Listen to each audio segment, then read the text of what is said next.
And so throughout the last month, been covering different types of topics. One of them being nuclear disasters, and so I've been behind the scenes, been fascinated with all the nuclear disasters and nuclear experiments, of the sort. And yeah, every time I see one of these videos on YouTube, I'm like, "Ooh, I want to watch it immediately." This one is gonna be the nuclear bonfire incident, or a Lia Radiological accident. Oh, that's funny. Never heard of this. Never heard of this, man. December 2nd, 2001 was a cold, snowy day in Lia, a village in the European country of Georgia. 50 kilometers to the east, among the trees along a nearly impassable mountain road, 3 men were out searching for firewood. It was getting dark when they happened across a bizarre sight. 2 small cylinders that, despite the snowfall, were perfectly uncovered. In fact, underneath each container was a circle of soggy ground that was steaming. What? It was too late to turn back, so they decided to spend the night in the forest, using these curious objects as personal heaters. Soon afterwards, all 3 men would end up in hospitals for up to 2 years, and one What? man never left. Oh my God. This is the true story of the radiological accident in Lia, Georgia. Okay, off the bat, this is in 2001. This is in Lia, Georgia. Georgia is a country that's on the Russia side of Europe, like more close to Russia than it is to like the UK or anything like that. And wow, off the bat, I mean, this is a lot to take in.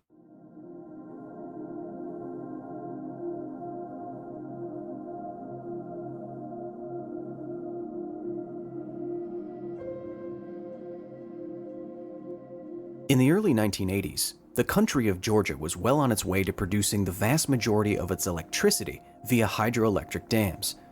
The Kudoni Dam was under construction, waiting to be connected by radio relay stations to the Nguri Dam a few dozen kilometers away. This remote effort wouldn't have any reliable access to electricity, so in 1983, the Soviet Union, of which Georgia was a member, manufactured 8 radioisotope thermoelectric generators, or RTGs, vessels that carry extremely radioactive sources that can generate electricity through radioactive decay alone. Oh, wow. These were to power the remote relay stations. But before the RTGs could be installed, Georgian independence and the fall of the Soviet Union intervened. The Kudoni Dam was temporarily abandoned, as were the 8 sources of incredible radiation. What? They were just left there? Of the 8 Soviet RTGs, 2 are lost to this day. Wow. So 2 of them are lost to this day, and they still don't know where that is. Imagine how like ridiculous that is. I mean, when you think of America, like they wouldn't just leave out dangerous chemicals like that. Oh, we're shutting down this, so we're gonna leave the chemicals there. They just would never do that. They would never ever do that. Come on. 2 were recovered in 1998 without incident, 2 more in 1999, again safely. The remaining 2 RTGs were found in 2001. Not by soldiers or specialists, but by 3 men looking to stay warm in the snow-covered forests 50 kilometers east of Lia. Wow. Just 3 December random 2nd, people. 2001. 3 Lia men were driving their truck in mountainous terrain made nearly impassable by snowfall. Near the end of the day, their quest for firewood had led them to something out of place.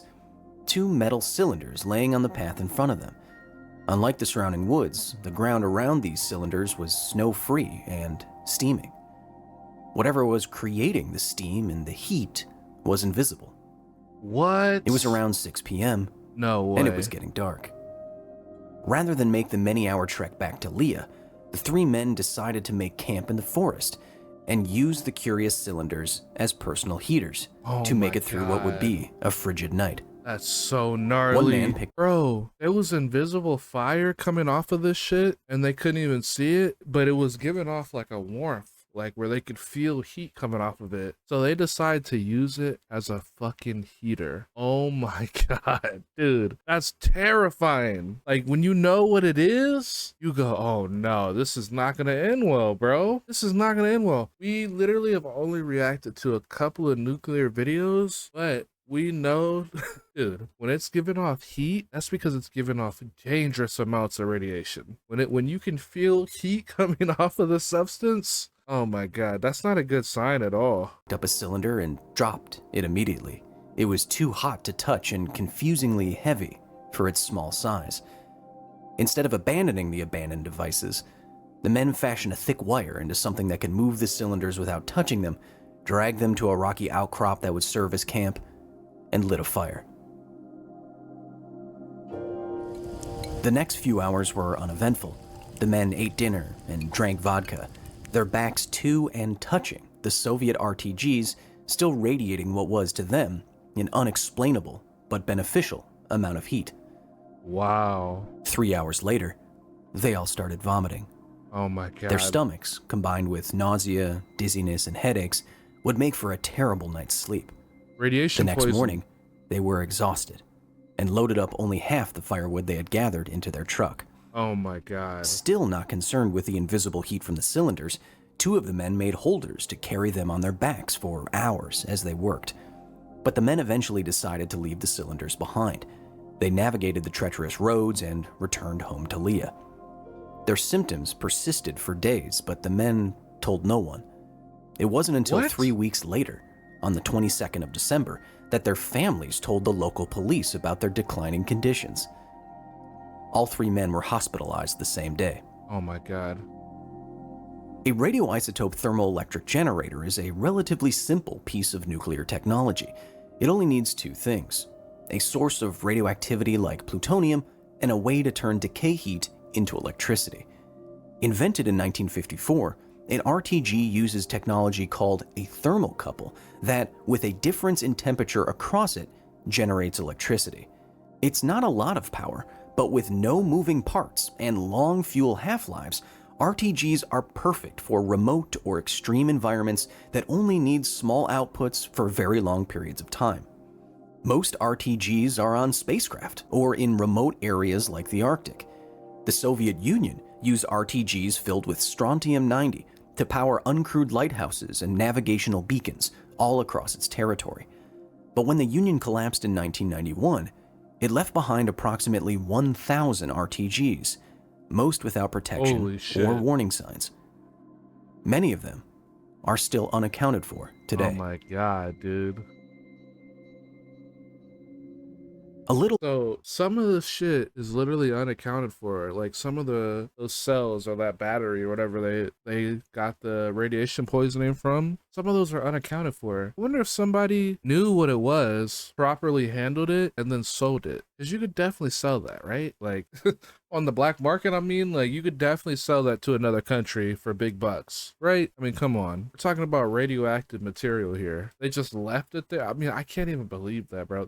There's just so many regulations in America that were, I'm not saying it couldn't happen, but it's like there's at least shit in place so it shouldn't happen, you know? over a year after the cylinders were first discovered, while the anonymous men were still being treated in hospitals, the International Atomic Energy Agency answered the Georgian government's request for help in recovering what were now known to be 2 abandoned Soviet RTGs.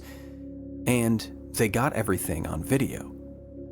This incredible footage, shot by the IAEA in 2002, captures the training that prepared the participants for recovery, the recovery of the RTGs, and the medical consequences of using strontium-90 as a personal space heater. Oh my God. Most stories like this are never shown in this detail publicly, so consider the footage throughout the rest of this video invaluable in both its rarity and its ability to show you how to successfully deal with a radiological incident and its aftermath. By late January 2002, the IAEA had visited the site, examined the overexposed wood gatherers, and come up with a plan. Build a special 5.5-ton lead transport container to hold the 2 radioactive sources, manufacture tools specific for the operation and its location, adapt an old army truck to move the special container, and train 26 individuals and 26 backups in the proper recovery of radioactive sources. This training would be critical, as the RTGs and the strontium-90 inside were so hot that no individual would be allowed to spend more than 40 seconds near them during the entire mission. This was non-negotiable. Oh my God. A whole body dose of 5 sieverts brings with it a 50% chance of death. Bro, this is intense, bro. 40 seconds near this material, and you have a 50% chance of just dying after. What the fuck, man? I mean, bro, this is like really deadly materials. Like, this is not anything to joke about or joke with, you know? Like, this is, wow. I just can't believe that, number one, these were just left out. Number two, also, it's like, these people use this as a fucking heater. Like, oh my God, dude, this is frightening. Radiation emitted at the surface of the sources was almost 5 sieverts per hour. Recovery officially began after IAEA scouting of the area on the 2nd of February, 2002. The 18 kilometers the recovery team traveled from a nearby village was a slog of mud, snow, and unmaintained roads that took 3.5 hours to navigate. The path was only passable with the help of a towing tractor provided by local authorities. The agency wanted to avoid these harsh conditions and leave the isolated canisters alone until the spring, where they wouldn't be hurting anybody, but fear from the local population and the government of Georgia pressed them forward. Once on site, the mission would last just an hour, thanks to the strict adherence to the 2 critical principles of nuclear safety. Nuclear physics is complicated, but personal nuclear safety is extremely simple. TDS. Time, distance, shielding. Whatever a source is emitting, it's constant, so the less time you spend near it, the less dose you're going to receive. Radioactivity, like light, spreads out in every direction and decreases rapidly with distance, so every meter you're from it matters. Finally, radiation can be attenuated or outright stopped as it passes through matter, so get anything between you and a source. The least time, the most distance, and the most shielding will keep you as safe as possible if you must be near a radioactive source. Oh my God. Simple rules, but powerful. The first time I heard about this principle was from a man who used it to photograph the elephant's foot beneath a Chernobyl nuclear power plant. What? The second principle of nuclear safety is ALARA, or as low as reasonably achievable. If you have to work with radiation, you endeavor to do all you can through TDS to receive the lowest dose achievable for the work. You don't linger, you don't take chances, you don't do anything that you don't absolutely have to. This is why you see the IAEA-trained workers here literally running away from the sources. When working with something that hot, every meter and every second counts. Oh my God. Once everything was in place, once the calculations were done, the lead container prepped, and the movements of workers according to dose limits planned, recovery commenced. The following is the actual footage of the operation. Listen to the workers call out time limits, 25 seconds. point out shielding they can use, Stay behind the Oh. rock. Wow. Come on through, come on through. This is literally just a material that's like synthesized in a lab, and then handling it is this fucking dangerous. Like, imagine that. It's not something that's gonna fucking shoot you. It's not gonna put lead in you. Not gonna fucking explode and, you know, cause everything to catch fire. It's just giving off a poison substance that you can't smell. You feel some fucking heat off of it. That's like, what, bro? And being near it for 40 seconds is a 50% chance of life and death. Like, that just blows me away. 50% either you're gonna die or you're gonna survive. That's fucking insane, bro. I mean, just being near it, that's, bro. And it, like, if you look at it, it's just a little, man, it's not even, it doesn't look fucking dangerous. Like, no one's gonna look at that and go, oh, I don't know about that. That looks dangerous. No, nothing like that, man. Nothing like that. hear the ticking radiation counters, Get away, don't know he's gonna run on. Run this way, this way. notice the steam coming from the sources, still hot enough to melt the surrounding snow. Oh my gosh.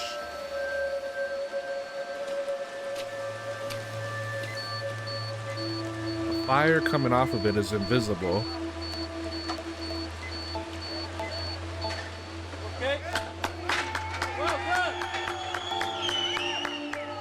Within just 20 minutes, both sources were contained, an excellent example of how to recover a dangerous orphan source quickly and with severely limited financial and technical resources. No recovery worker received more than 1.16 millisieverts of radiation, Okay. less than 10% of the dose you'd get from a CT scan. Right. The mission was a great success, but the 3 men who first found the abandoned generators Oh my God. were not so lucky. No. After I already they were knew they weren't hospitalized gonna in the be. December of 2001, the 3 Lia men, now patients, would be moved around hospitals in Georgia, Russia, and France, and would Holy receive shit. extensive treatment. Patient 3 was the luckiest. He received burns on his legs and hands, but was discharged after only a month of treatment. Patients 1 and 2 would need treatment for up to 2 years. Oh my A gosh. full-body dose of 10 grays, another unit of absorbed ionizing dose, is 99% fatal. A dose of 6 grays is lethal for 50% of those that receive it, and 5% of people will die after receiving 2 grays. Damn. Patients 1 and 2 had received estimated doses between 1 and 6 grays, meaning that Wow. any road to recovery could be impassable. Most people know that radiation poisoning can kill, but many aren't aware of just how sinister the not immediately fatal damages can be. Radiation breaks things down on an atomic level, most notably DNA, and changes to the DNA of a cell can lead to cancer, mutation, or impaired function. White blood cells don't fight off infection because they all died off. Wounds don't heal. Case in point, radiation lesions on patient 1's back simply refuse to close, rejecting continuous treatment and multiple extensive skin grafts. It wouldn't even heal? The normal healing pathways were destroyed. Lesions on his back where he sat against the abandoned RTG would get better, then worse, Oh my God. then much worse. Patient 1 Holy died shit. from multiple organ failure and cardiac arrest after 893 excruciating days. And he died anyway. Oh my God. He died Patient 2 anyways, went bro. through a similar hell. Bro, 893 days later, they're fucking treating him every single day, and he died either way. What the fuck? And he got a burn on his back that only got worse and worse. Like, that shit never closed up, and his whole back was exposed and, like, open. Like, oh, man, that's pretty intense, man. With a radiation lesion on his back that defied treatment for nearly 500 days. Wow. Thankfully, patient 2 finally recovered enough to be discharged from the hospital on March 18, 2003, and returned home to Georgia. But he survived. A self-contained radioactive source that is no longer under proper regulatory control and poses an immediate radiological threat is called an orphan source. They can be anything from an abandoned RTG to a medical imaging device to a nuclear warhead. The Nuclear Regulatory Commission has estimated that at least one device like this becomes an orphan source in the United States every day. What? The improper handling or control of orphan sources has directly killed people all over the world and caused many millions of dollars in damages. The identification of orphan sources and their collection is therefore critical to any country's comprehensive nuclear safety program. In 2003, the same year patient 2 was finally discharged from the hospital, the IAEA went back to Georgia looking for more orphan sources just in case. And they found another 300 of them. Until next time. Wow.